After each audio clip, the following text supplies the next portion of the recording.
سڵاو خۆشەویستانی بینەری بەرنامە.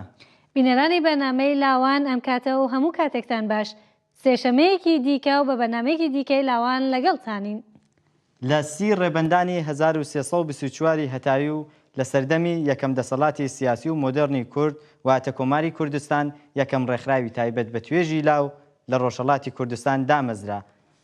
ئەمساڵ 68مین ساڵ ڕۆژی دامەزرانی ڕێکخراوی یەکێتی لاوانی دموکراتی کوردستانی ئێرانە. بەو بۆنەیەوە پیرۆزبایی لەسەر جەم لاوانی کورد و ئەندامان و لایەنگرانی یەکێتی لاوانی دموکراتی کوردستانی ئێران دەکەین. خۆشەویستانم ئەم حوتویەش بە کۆمەڵێک بڕگە و بابەتی جۆراوجۆر لەگەڵتانین. لا بەرەبەری 2 ڕەشەمە ڕۆژی جیهانی زمانی زەگماگی بڕگەیەکی بەرنامەکەمان تایبەت دەبێت بەو بۆنەیەوە. تا کۆتایی بەرنامە لەگەڵمان بمێنن.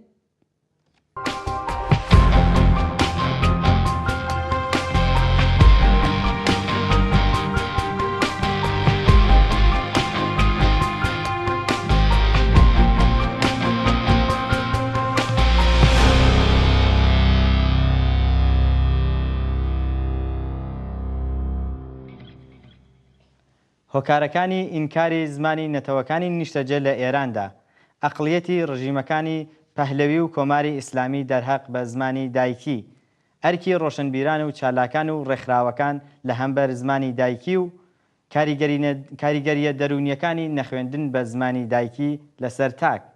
خۆشەویستانم هەر بۆ ئەم بابەتە سەبارەت بە ڕۆژی جیهانی زمانی دایکی ئەم ڕگەی بەرنامەکەمان تایبەت کردووە. فەرموون ڕۆین ببینین.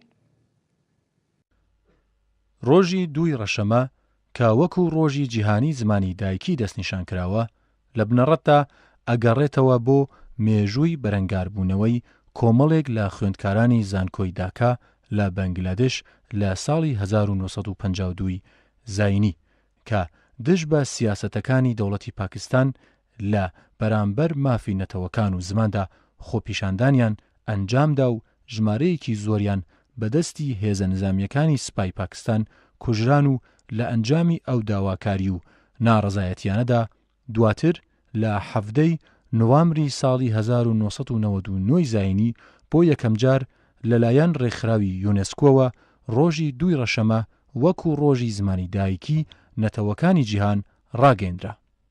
زمان جگە لەوەی کە پردی پەیوەندی نێوان نەتەوە جیاوازەکانە وەکو ناسنامە و مۆرکی نەتەوەی پێناسە دەکرێت بۆ پاراستن و بەرجەستەکردنەوەی شوناسی نەتەوەی و بەرگری لە بەرامبەر ئاسیمیلاسیۆنی فەرهەنگی و مێژووی حکوومەتە داگیرکارەکان کە بە درێژایی مێژوو چ لە چوارچێوەی ژئۆپۆلیتیکی و چ لە بواری فەرهەنگی و کولتوریدا بەردەوام بووە. لەم پەیوەندیەدا نەتەوەی کورد وەکو نەتەوەیەکی خاوەن مێژوو و ڕەسەنایەتی فەرهەنگی بەردەوام ڕوبەڕووی داگیرکاری و هەوڵە بەردەوامەکانی دەسەڵاتە یەک لە دوای یەکەکانی ڕژیمە دیکتاتۆرەکان بووەتەوە و لەو پێناوەدا خەباتی بەردەوامی درێژەی هەبووە و بەردەوامە و نەتوانراوە نکۆڵی لە دیرۆکی پتەوی کوردی بکرێت. مەبەستمان لە سیاسەتی ڕژیم پەهلەوی ڕژەکانی پێشوش و کۆماری ئیسلامیش دەبێتەوە بێ پرسیارەکە سیاسەتی زمانی و دواتر چونکە سیاست ناتوان دابەشی کە مەسەن، بەڵام سیاسەتی زمانی هەر ئەو دوو دەوڵەتە بە درێژایی تەمەنیان هەرەوە بووە کە پێی دەڵێن سیاسەتی پان ئێرانیستی لەناو پان ئێرانیستیژا دەتوانانی کەوانی بکەین بڵێن پان فارسیزم. زۆر ئاشکرا و دیارە وڵات ئەو ناسیۆنالیزمانەی کە بوونی خۆیان لە نەبوونی ئەوانی دیکەدا دەبینەوە زۆر سروشتیە کە جەخت لەسەر سڕینەوەی شوناسی زمانی ئەوانی دیکە دەکەنەوە. سیاسەکەتەشیان هەڕوون بووە، یەکێکیان بە ڕنگ و ڕوویەکی مێژووگەرایانی یانی تێزێکی مێژوویان هەیە کە توێ تێزێکی مێژووی 2500 ساڵی شانشایی و لەسەر بنەمای مێژوویە کە بەشێکی زۆری دروستکراوە و مێژوویەکی شانامەیی کە ڕەوایەت و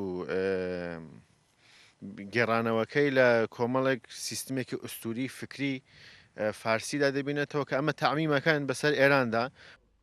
لە وڵاتی ئێراندا لە دوای دەسەڵاتی قاجارەکان و دواتر دەورانی مەشروتە و حکوومەتی ڕەزاشادا ئەو سیاسەتە چەوت و دوژمنکارانەی سڕینەوەی ئاسەواری فەرهەنگی و کولتوری ڕەسەنی نەتەوەکانی بندەستی ئێران بەردەوام بووە و لە سەردەمی دەسەڵاتی پەهلەویدا زیاتر پەرەدەستێنێت.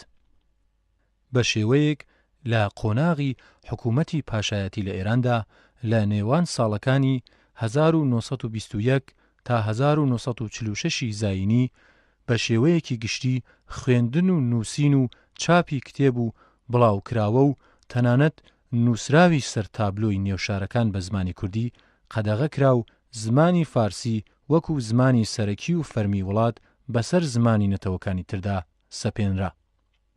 ئەم ئاپارتایدە فەرهەنگیە لە ڕوویەکەوە ئەبێتە هۆکاری دوورخستنەوەی نەتەوەکانی بندەست لە بنەمای ڕاستەقینەی بوونیان وەکو نەتەوە و پێناسەی ماهیەتی مێژووی ئەو نەتەوانە. لەلایەکی ترەوە ئەبێتە هۆکاری لێکترازان و نایەکگرتووی لە نێوان پێکهاتەکانی کۆمەلگا و داڕمانی کولتوری و فەرهەنگی ئەو نەتەوانەی زمانی دایکیان لێ قەدەغە دەکرێت و بە زمانی نەتەوەی باڵادەست دەدوێن. ترسی دەسەڵاتی داگیرکەر لە پەرەسەندنی ئاستی هوشیاری و داواکاری و بەردەوامبوونی نەتەوەکان لە وەدەستهێنانی مافڕەوەکانیان بۆ بەشداری لە پرۆسەی سیاسی و ئابووری و فەرهەنگی و کۆمەڵایەتی گرنگ و پەیوەندیدار بە پرسەکانی کۆمەلگاوە، ترس لە پەروەردە و فێربوون بە زمانی دایکی و کاریگەری لەسەر هوشیاری کۆمەڵایەتی و سیاسی تاکەکان، هۆکاری سەرەکی دژایەتی و چەوساندنەوەی بەردەوامی نەتەوەکانی بندەستە لەلایەن هێزی باڵادەستی حاکمەوە. ئێران لە مەقولەیەکی پان ئێرانیستیدا تاریفەکەن. سیاسەتی زمانیشە هەلو چوارچوێدا کە زمانی فارس دەبێت فارسی و فارس دەبێت ببێت بە مۆرکی ناسیۆنالیزمی فارس. لەو ڕوانگەوە گەرمە لە کۆڵینەوە زۆر سروشتیە کە ئەم تێڕوانینە بە ئاشکرا بەمانای سڕینەوەی مافی ئەوانی دیکە مافی زمانی ئەوانی دیکەیە بە تایبەتی نەتەوەیەکی مێژووی وەکو کورتکە بمانەوێ نەمانەوێ خزمایەتی یان نزیکایەتێکی لەگەڵ زمانی فارسیە هەیە، بەڵام جیاوازی ڕێزمانی و جیاوازی ئەدەبی قوڵ هەیە لەنەوە ئەم دوو زماندا لەگەڵ هاوشێوەکانیان. ئەمە لەبەرەوەی دەتوانێت بڵێ زمانی کوردی وەکو ڕەکەبەرێک یا وەکو زمانێک کە پێ بەپێی زمانی فارسی هاتووە و ئێستا بەردەوام ئەویش دیسکۆرسی خۆی هەیە، گفتمانی خۆی هەیە بەرامبەر زمانی فارسی، هەر بۆیە زۆر هەست دەکەی لە حساسەتێکی زۆر سیر هەیە بەرامبەر بە زمانی کوردی لەبەر چی لەبەر ئەوەی پێ دەڵێن چالشەی کە فارسکە پێ ئەو چالشەی کە زمانی فارسی کوردی لە بەرامبەر فارسیە دەکاوە زۆرترین حساسیتەکە بە نسبەت زمانی کوردیە و بە درێژایی مێژوو ئەو زوومەی کە خراوەتە سەر زمانی کوردی بۆ سڕینەوەی لەو بڕوایدان بە نسبەت زمانەکانی دیکەی ئێرانی ئەو یان بڵێن زمانە ئاریایەکان یا زمانە هند و وروپایەکانی بەتابەتی لەو منتەقەیە بۆ حساسیت نەکردن بووە. لە سیاسەتەکانی کۆماری ئیسلامی ئێران لە هەمبەر نەتەوەکانی بندەستی ئێرانەوە هیچ ئاماژەیەک بەبوونی نەتەوە لە ئێراندا نەکراوە و وەکو قەوم و عەشیرە ناودەبرێن و زمانی فەرمیان وەکو زمانی ناوچەیی و مەحەلی ناوی لێ دەبرێت. لە کاتێکدا لە ئێرانی فرەنەتەوەدا کە نەتەوەی کورد و بەلوچ و عەرەب و ئازەری و لۆڕ لە ژێر دەسەڵاتی کۆماری ئیسلامیدا زۆرینەی پێکهاتەی کۆمەلگا پێکدەهێنن، نکۆڵی لە بوونیان دەکرێت و لە هەوڵی داماڵینی فەرهەنگی ئەو نەتەوانن لە مۆرک و هۆڤیەتی ڕەسەن و مێژووییان و تا ئێستاش نەیانتوانیوە سەرکەوتوو بن لە بە ئەنجامگەاندنی پیلانەکەیاندا. لەم حکوومەتەدا هەر لەسەر ئەسلی ویلایەتی فەقیه بە پێی یاسای بنەڕەتی ئەو وڵاتە نەتەنیا چەمکی ماف و نەتەوە بە تەواوەتی نامۆ و پێناسە نەکراوە، بەڵکو بە هیچ شێوەیەک دان بە بوونی نەتەوە جیاوازەکانی وڵاتدا نەنراوە و سیستەمی داپڵۆسێنەری حاکم بە پێی بەندەکانی یاسا و بە فەرمی ناساندنی فەرهەنگ و کولتور و زمانی نەتەوەی باڵادەست یاسایەکی نادات پەروەرانەی دژە مرۆڤی پەیڕەو دەکات کە لەگەڵ هیچ یەک لە بنەماکانی یاسای نێودەوڵەتی لە پەیوەندی لەگەڵ مافی نەتەوەکاندا یەک ناگرێتەوە. جاڕامی جیهانی مافی مرۆڤ هەموو کەسێک و هەموو تاشێک لە قۆناغەکانی خوێندا مافی ئەوەی هەیە کە بە زمانی دایک بخوێنێت و ئەمەی شەکە کەس ناتوانانی شکل و مافانی کەس ناتوانانی منەت بەسەر خەڵکی دیار بکات.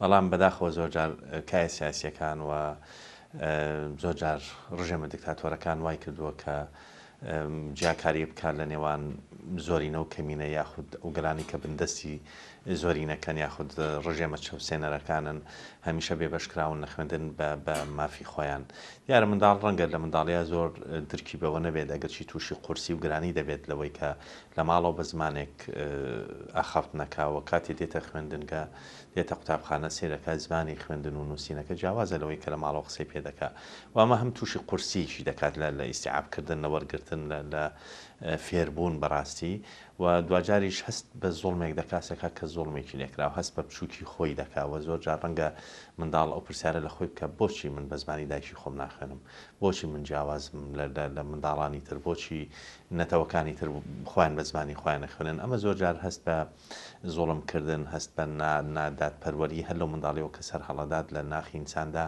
و دوجار تووشی لە ڕاوشەی دەکات و تووشی قورسێکی زۆری دەکات دوجار هەرچەندە ئەم منداڵە لە قۆناغەکانی تری خوێندنیشان بتوانێت سەرکەوتوو بیا بتوانێت قۆناغەکانی خوێندن ببڕێ بەس ناکاتەوەی کە بە زمانی دایکی بخوێنێ و دوجار ئەمە کاتێکیش گەورە ئەبێت لە ڕووی فەرهەنگی و لە ڕووی کەلتوریەوە زۆر جار فەرهەنگ و کەلتورەکەی خۆی ئەکەوێتە بندەست یاخود بە پاشکەوتوی ئەمێنێتەوە چونکە ئەو زمانی کە ئەم پێی ڕاهاتوە پێی فێربووە یاخود زانستی پێوەرگرتووە دوجار خزمەتی زمانە سەرێکیەکە ئەکاکە کە زمانی بێگانەیە بەم هەرچەندە ئەگەر لە چوارچەوەی یەک وڵاتی شابێ بۆیە ئەمڕۆ لە تەواوی وڵاتانی جیهان بە تەواوی وڵاتە پێشکەوتەکان بە تایبەتی مەسەرەن لە وڵاتانی ئەوروپا تەنانەت مافیەوایان داوە کە منداڵانی ڕەوەندی کوردی یان ڕەوەندی عەرەبی یان ڕەوەندە تورکی مەسەن لێ حتا بە زمانی خۆیان بخوێنن و قوتابخانیان بۆ کراوەتەوە و هیچ ڕێگریەک نییە بگرە هاوکار و پاڵپشتێکن بۆ ئەمە ئەچێتە خانەی ڕێزگرتن لە مافی مرۆڤەوە بەڵام بەداخەوە لە ڕۆژهەڵاتی ناوینەوە لە وڵاتانی کە تیا ڕژێمەی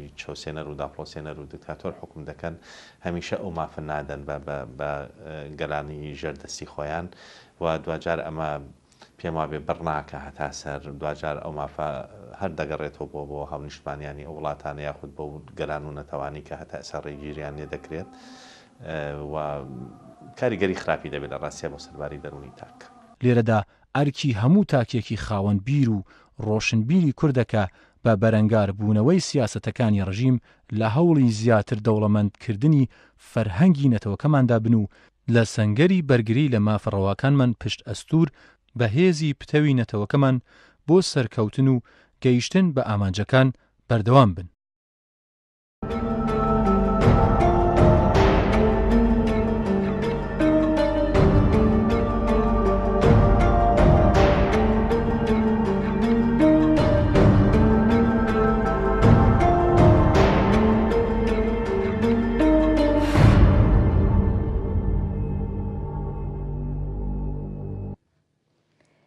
ڕێکخراوی پەیامنێرانی بێسنوور ڕیزبەندی ئازادی ڕادەربڕینی لە جیهان ڕاگەیاند. لەم ڕیزبەندەدا ئەمریکا 13 پلە دابەزیوە و سووریەش مەترسیدارترین وڵاتە بۆ پەیامنێران. هەروەها لەم ڕیزبەندەدا وڵاتی فێنلاند بۆ چوارەمین ساڵە وەکو باشترین وڵاتە بۆ پەیامنێران و ئێرانیش لە ڕێزی وڵاتی جیهاندایە کە خراپترین بارودۆخی هەیە بۆ پەیامنێران. ئەم ڕیزبەندەش بە پێی چەند پێوەرێک دیاری کراوە. لەم پەیوەندیەدا راپۆرتێکمان بۆ ئێوەی ئازیز ئامادە کردووە و پێکەوە دەچین دەیبینین.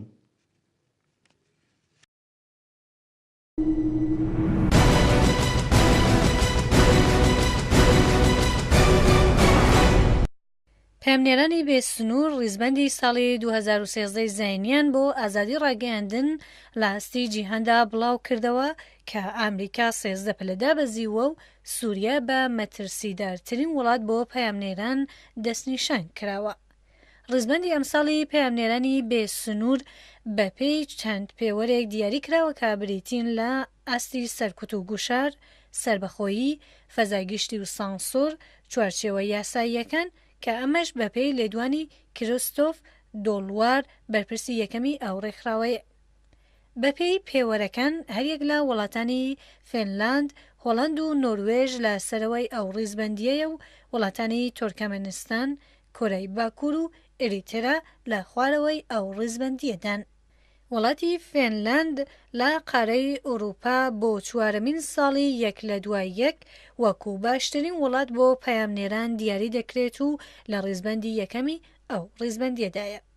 هەروەها وڵاتێک بە ڕیزبەندی ئەمساڵی ڕێکخراوی پامنێرانی بێ سنوور زیادی کردووە و ئەمساڵ ئەو هەڵسەنگاندنا لە نێوان 180 وڵات ئەنجام درراوە. ئەو وڵاتش وڵاتی ویلزە لە قارەی ئوروپا کە لە ڕێزی 29 ئەو ڕیزبەندیەدایە. ئەو ڕێکخراوەکە پشتگیری لە ئازادی ڕۆژنامەنووسانی جیهان دەکات لە راپۆرتی ئەمساڵی خۆیدا پەرۆشی خۆی بۆ کاریگەری شەڕی چەکداری لەسەر ڕاگەیاندنەکانی جیهان نیشانداوە و ڕخنەی لە وڵاتانی ئەمریکا و بریتانیا گرتووە کە بە بەراورد لەگەڵ ساڵی ڕابردوو پلەکەیان دابەزیوە. بە پێی ئەو راپۆرتە ئەمریکا بە 13 پلە دابەزیوە و بووە بە پلەی 46 و بریتانیاش بە 3 پلە دابەزیوە بۆ پلەی 33. لویس مۆریۆن بەرپرسی بەشی توێژینەوەی پامنێرانی بێ سنوور هۆکاری دابەزینی پلەی وڵاتانی ئەمریکا و بریتانیای لە ڕیزبەندی ئەمساڵدا گەڕاندووەتەوە بۆ شرۆڤەی ناواقعی و کەڵگوەرگرتنی نابەجێ لە چەمکی ئاسایشی نەتەوەیی و مافی گەیاندنی زانیاری و زانین. هەروەها وڵاتی سووریەش کە لە ڕیزی 177 جێگی گرتووە وەکو مەترسیدارترین وڵات بۆ پەیامنێران و ڕۆژنامەنووسان دیاری کراوە. ئەمەش دەگەڕێتەوە بۆ شەڕی ناوخۆی ئەو وڵاتە کە نزیک بە 3 ساڵە بەردەوامە. بەپێی ئەو راپۆرتە هەتا پلەی 50 ناوی هیچ کەم لە وڵاتانی قاڕەی ئاسیا دیار نییە و وڵاتانی باشووری ڕۆژهەڵاتی ئاسیا باشترین وڵاتان بوون بۆ پەیامنێران. بە لەبەرچاوگرتنی پێوەرەکانی ئەو راپۆرتە وڵاتانی تایوان، کۆرەی باشوور و ژاپۆن لە قاڕەی ئاسیا باشترین وڵات بوون بۆ پەیامنێران و لە پلەکانی 50، 57 و 59 ڕیزبەندی جیهانی گیان گرتووە. هەروەها بەپێی هەمان راپۆرت 6 وڵاتی ئاسیایی لە نێوان دەوڵاتی جیهان کە خراپترین وڵاتن بۆ پەیامنێران. ئەو 6 وڵاتەش بریتین لە ئێران، ڤێتنام، چین، سووریا، تورکمەنستان و کورەی باکوور کە لە ڕیزەکانی 173، 174، 175، 177، 178 و 179 جیان گرتووە. لەناو وڵاتانی باشووری ڕۆژهەڵاتی ئاسیا کوێیت بە جێگرتن لە ڕێزی 91 باشترین وڵات بووە بۆ پەیامنێران و هەروەها وڵاتانی لۆبنان و قەتەر لە ڕێزەکانی 106 و 113 دەبینرێ. وڵاتی عێراقیش 3 پلە دابەزیوە و ئەمساڵ لە پلەی 153 لەسەرەوەی وڵاتانی دراوسەی وەکو ئێران، سووریا و تورکیە کە پلەکەیان 173 و 177 و 174 ڕاگەیەنراوە جێگرتووە. پێوەری ساڵانەی پێشێلکردنی ئازادی ڕاگەیەندنەکان لە ساڵی 2013 زاینی بۆ یەکەم جار لە ڕیزبەندی جیهانی بەکار هاتووە و پێوەرێکی دیاریکراو بۆ هەڵسەنگاندنی ئازادی گەیاندنی زانیاری لە 180 وڵاتی جیهان لە ماوەی ساڵی ڕابردوودا.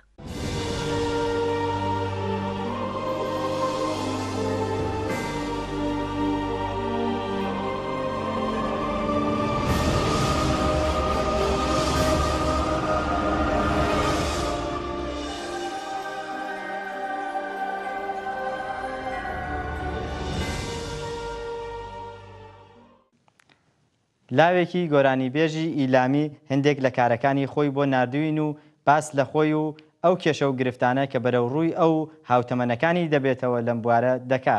خۆشەویستانم بڕۆین بابزانین ئەم لاوە کیە؟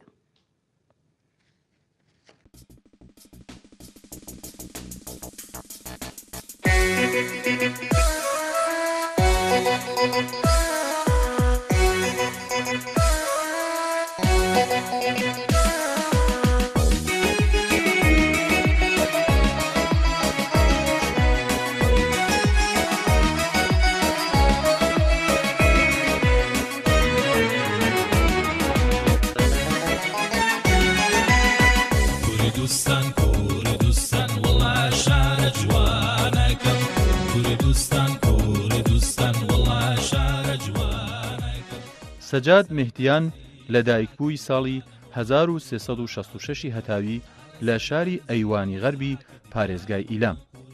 سەجاد خۆی بەم شێوەیە بۆ بینەرانی بەرنامەی لاوان دەناسێنێ. هەر لە مناڵیەوە حەزم لە موسیقا و گۆرانی بوو. لەبیرم دێت کە نزیک بە 13 ساڵ لەمەوە پێش باوکم ئامێرێکی زەبت و پەخشی بۆ کڕین. لەو سەردەمەدا شەو و ڕۆژ بەرهەمەکانی مامۆستا ناسیر ڕەزازیم گوێدەگرت و هەموو هۆنراوەکانم لەبەر کردبوو و لە نێو دارستانەکانی گوندەکەماندا دەموتنەوە. پاشان کاتی ئەوە هات کە بچمە قوتابخانە، بۆیە چوومە ماڵی مامم کە لە ناو شاردا دەژیان تا پۆلی یەکەمی ناوەندیم خوێن. دوایی لە ڕێگای قوتابخانەوە لە فیلمێکدا بەشداریم کرد کە ناوی فیلمەکە گۆلۆنی بوو، لە کاناڵی سەرتاسەری بڵاو کرایەوە. پاشان بەهۆی ئەوەی کە لە شاردا یەکێک لە ئەندامانی بنەماڵەکەمان نەبوو کە سەرپەرشتیم بکات و پشتیوانم بێت، و بەهۆی کێشەی بنەماڵەیەوە لە ساڵی سێهەمی ناوەندی دەستم لە خوێندن هەڵگرت. ئێستا نزیک بە 3 ساڵە کاری هونەری دەکەم و لەو ماوەیەدا چەند کلیپێکم دروست کردووە کە بەداخەوە بەهۆی کێشەی ئابووری نەمتوانیوە کلیپێکی پرۆفشناڵ دروست بکەم.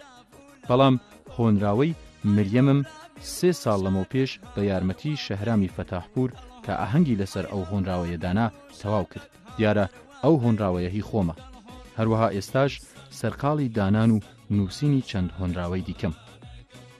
سەجادی مهدیان باس لەو کێشە و گرفتانە دەکات کە بۆ ئەو ولاوانی کورد بە تایبەتی لە ناوچەی کرماشان و ئیلام دێتە پێش، بە تایبەتی لە بواری کاری هونەری و گۆرانی بێژی کە کار دەکاتە سەر کوالێتی کاری هونەریان. وەک داهاتووی هونەری موسیقی خەریکە بەرەو ئاقارێکی نادیار دەڕوات. هێندێ شێوە و شعر و موسیقای نویان هێناوە کە بەڕاستی جێگای داخ و کەسەرە بۆ هونەری کورد. لێهاتووی و توانایی هونەرمەندانی کورد بەهۆی نەبوونی پشتیوانی بە فیڕۆ دەڕوات و زۆرێک لە هونەرمەندەکانمان بەهۆی هەژاری و دەستکورتی و بێبایەخکردنی هونەرەکەیان لەلایەن دەسەڵاتەوە ناچارن دەست لە تێکۆشانەکانیان هەڵگرن. لەو کاناڵانەی کە شەوانە 2 سعات بەرنمەیان هەیە، زۆر بەداخەوە تەنها ئەو کەسانە ڕێگەیان پێدەدرێت تا بەرنمەیەک ئیجرا بکەن کە خزمی خۆیان بن یان پاڵپشتێکیان هەبێت. ئەگەرچی خەڵک پێشوازی لە هونەری هونەرمەندانی کورد دەکەن، بەڵام بەداخەوە ئەو کێشە و گرفتانەی کە هەندێک کەس و لایەن بۆ هونەرمەندان دروستی دەکەن دەبێتە هۆی دڵساردبوونەوەیان. سەجاد لە کۆتاییدا دەڵێ خەڵکی ئێمە شایانی باشترینەکانن. ئێمە پێویستە بە هونەرە ڕەسەنەکەمان، کولتور و فەرهەنگی ڕەسەنایەتی خۆمان بە خەڵکەکەمان و نەوەکانی ئێستا و داهاتوومان پیشان بدەین. بەڵام بەداخەوە بەهۆی ئەو شێوە نوێیەی موسیقی کە هێناویانەتە بازار، کەسایەتی و حرمەتی هونەری و هونەرمەند چ لە جۆری شعرەکان و چ لە شێوەی جلوبەرگەکانیان خەریکە لە نێو دەچێت کە ئەمە بابەتێکی زۆر خراپ و نەرێنیە، بە تایبەتی لە کرماشان و ئیلام.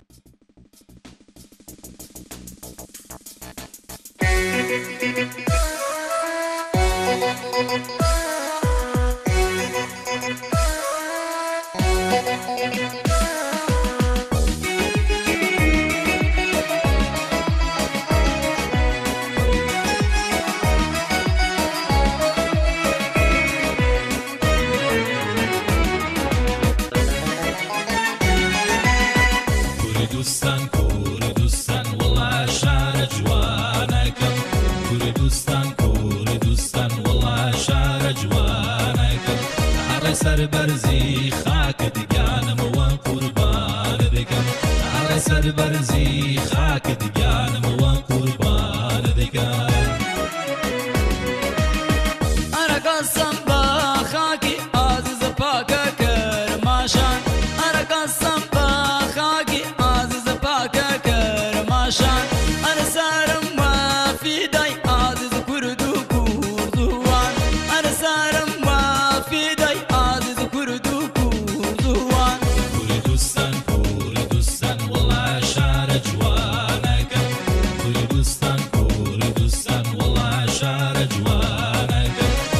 سربرزی خاک دیگانم و قربان دکم، سربرزی خاک دیگانم و قربان دکم.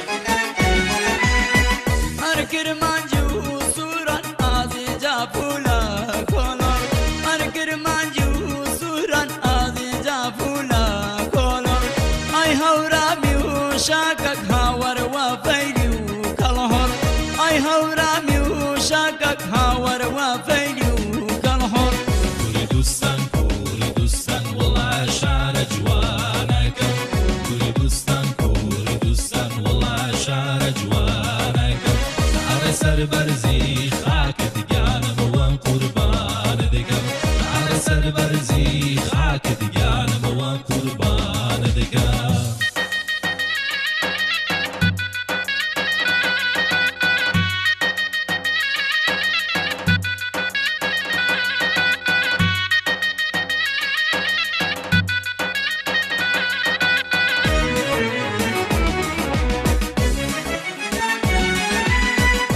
قسم بخاکی عزیز ایلام و سنه قسم بخاکی عزیز ایلام و سنه ای ولاتم جاگی عزیز شانازی منه ای ولاتم جاگی عزیز شانازی منه کوردستان کوردستان والله شهر جوانکم کوردستان کوردستان والله شهر جوانکم سربەرزی خاکت گیانمەوە قوربانە دەکەم